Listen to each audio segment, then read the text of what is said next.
Very practical and honestly good question. I want you guys to try it out. All the required things have been given. But one clue that I want to give is convert the units to the right SI unit. Okay guys, so please see to that you convert. Actually till that point you guys do. Just write the given. There's some bit of conversion that you guys have to do. So that's what I want you guys to learn.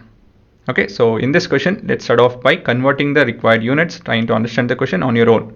So please pause, give it a go, and then unpause. Then I'll show you the conversion and everything, and then you guys can find the final answer. Okay, so let's do the given part. Please pause.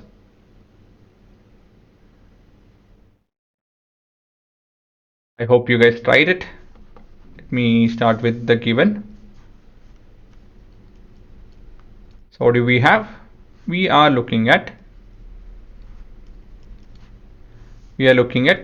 our sun and a star which is around 1/8 of our sun size, and this star happens to be Proxima Centauri, and this is the nearest known star to the sun. That is, to us this is the second nearest star. So this being the sun and that being the star, that is a line connecting the centers. So let's read the question. What is the gravitational force between them? So what is the force with which each of them are pulling each other? So one is our sun and another is our Proxima Centauri, the nearest known star to sun, to us as well. I mean the second actually. The mass of the sun is 1 solar mass. I've written over here. M, this circle thingy, is 1 solar mass. That's the unit. But a solar mass is 2 × 10 to the power of 3 kg.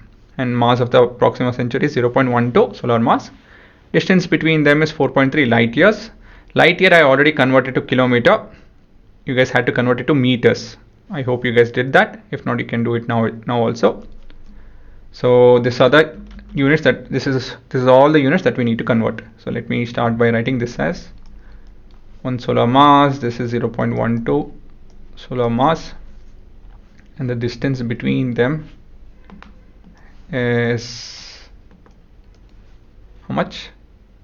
4.37 light year. Okay, let's start the conversion. So first is mass of the sun. Mass of the sun is 1 solar mass, and 1 solar mass it's already given, 2 × 10 to the power of 30 kg. Mass in the SI unit has to be in kg, so yes, this is in kg, good enough. 0.12 solar mass is the mass of the Proxima Centauri. So 2 into, or let me not confuse you guys, 0.12 into 2 into 10 to the power of 30, that's it. These are in kgs, and this is nothing but 0.24 into 10 to the power of 30, right? So let me put it in a bit easier manner. I'll shift the decimals to the right. 2 shift to the right is nothing but -2. So this is 10 to the power of 28 kg. This is the best way to go about. Okay guys. Next is the distance. Distance, the D happens to be 4.37 light year. I'll show you guys how we ended up with this value. And this is 4.13 into 10 to the power of 13 kilometers, but we need it in meters, not kilometers. So 4.13 into 10 to the power of this would be 16, right? Yeah, meters. That is the distance. Okay, everything is in required unit, meter, kg, and all of that. Okay, so this was your first part. Oh yeah, I'll show you how we ended up with this value. See, this is a small note. This is not to be memorized or something. This is for your general knowledge. 1 light year is the distance traveled by the light in a year. It's nothing but distance traveled by the light. Okay, speed into distance, speed of light into the time, not distance, sorry. Distance that is traveled by a light in a year is 1 light year. Distance traveled by the light in a year is equal to speed of the light into the time. So speed of light is 3 into 10 to the power of 8 meter per second. and the time we have to convert it to second. So converting the time frame 1 year into a second, and a year has 365 days, and we have 24 hours in a day, and 24 has 60 minutes, each of that has 60 minutes, and each minute has 60 seconds. So this will be 367, right? 67, yeah, 3.2 into 10 to the power of 7 seconds. So second and second will get cancelled. So we have to multiply this too. It's easy multiplication. That would be 9.6 into 10 to the power of 15 meters. This is the light, distance traveled by the light in a year, 15 meters. Now multiplying with 9.6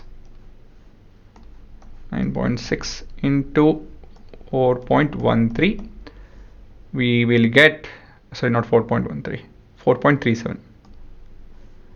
9.6 into 4.37 will get, can you see that? It's approximate 4.1. I got 4.2. How did I mess it up? Speed of light I approximated to 3, maybe because of that. Okay, so this is a web searched answer. It's from a website, so they have more accurate calculation, right? So it's a bit off, but if not, approximately, if you approximate, it's correct. 4.2 into 10 to the power of 16 is what we are getting, right guys? This is the distance traveled by light in a year, and this value we have to multiply with 4.37. 4.37 light year is nothing but distance traveled by the light in this many years. So this is for 1 year. So for 4.37 we have to multiply with that, and we got an approximate answer, 4.2 into 10 to the power of 15 plus 1, 16. Okay, this is how you calculate something, right guys? I hope you guys got introduced to a new system of measurement which is not used in our day-to-day life, right? Solar mass and light year is not something which we will use. I'm sure most of us will not use. Not most of us, yeah, most of us. I can't tell all. Some might get into astrophysics or become an astronaut as well, who knows, right? Good luck with that. Okay, coming back.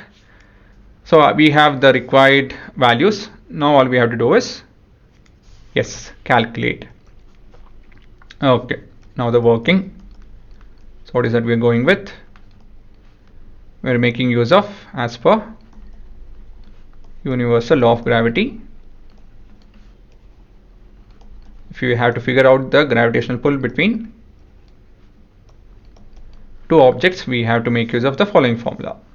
That is F is equal to G into capital M small m by d square Newton. So G we know, this is 6.7 into 10 to the power of minus 11. Mass we know, mass is 2 into 10 to the power of 30, and other one is 24 into 10 to the power of 28, and the distance is 4.13, I guess. Oh, just a second. 4.13 into 10 to the power of 16 whole square, right guys? I want you guys to calculate this substitution and all. This is okay. I want you guys to calculate it. How do you calculate? Put the numbers at one end, all the exponents at the other end. Use calculator to calculate this. Here you use addition and subtraction to calculate it. Don't do the exponent part with the calculator. Try not to.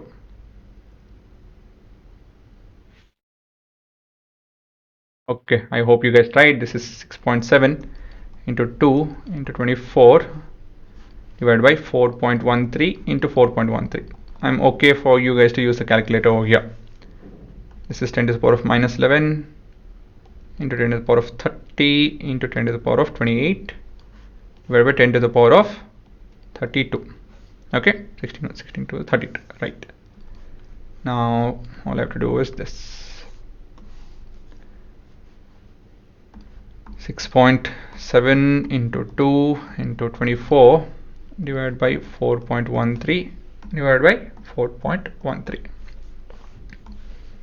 18.9 approximately in 10 to the power of minus 11 plus 30 plus 28. This is 60 60, okay, minus 2, minus 13, 60 minus 13, 50, 49, yeah, 49 minus 32 will be how much, guys? 49 minus 32, that will be 17 Newton. That's a big value, is it not? So let me just verify. 30 plus 28 minus 11 minus 32. Oh, I missed by 2. Okay, I'm bad. 15. Just see to that you guys calculate it, add and subtract, right? How did I miss? 60, 13. Oh yeah, 13 I took it as 11. Okay, that's where I missed 2. Okay guys, so this is your answer. This is a pretty big value. But of course, again, the mass is so big that you can see the masses. This will hardly have an effect, right? So from the previous question and the previous video about how an apple can't pull an earth, but it does apply the force. The gravity pull is there, the gravitational pull is there, but we are not looking at an effect. Make sense? Okay, so this is your answer. I hope you guys learned new terminologies, new units, and understand a bit more about how to calculate all such questions. So please pause and please do write it off.